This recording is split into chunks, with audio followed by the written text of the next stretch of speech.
সকাল সকাল রেডি হয়ে আমরা বেরিয়ে পড়েছিলাম বিশ্বভারতীর দিকে। বিশ্বভারতীর প্রোগ্রাম তো অনেক সকালে শুরু হয়ে যায়, কিন্তু আমাদের পৌঁছাতে একটু লেট হয়ে গেছিলো। ঘড়ির কাঁটায় তখন 7টা যখন আমরা পৌঁছেছি। আর দেখো কি সুন্দর গাছে ফুল ফুটেছে, চারিদিকটা যেন একদম রঙিন হয়ে উঠেছিল।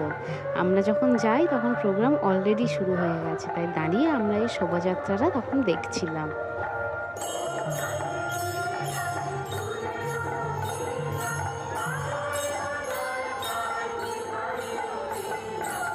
প্রভাত ফেরি শেষ হয়ে যাওয়ার পর আমরা চলে এলাম গৌড় প্রাঙ্গণে, যেখানে অনুষ্ঠানের পরবর্তী ভাগ মানে মূল মঞ্চের অনুষ্ঠান অনুষ্ঠিত হচ্ছিল। এসে দেখি বাচ্চারা খুব সুন্দর নৃত্য পরিবেশনা করছে, আর তার সঙ্গে ততটাই সুন্দর গান।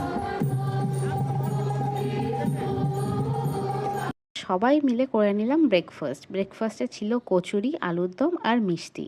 ব্রেকফাস্ট করে একদম রেডি হয়ে আমরা শুরু করলাম আমাদের দোল খেলা।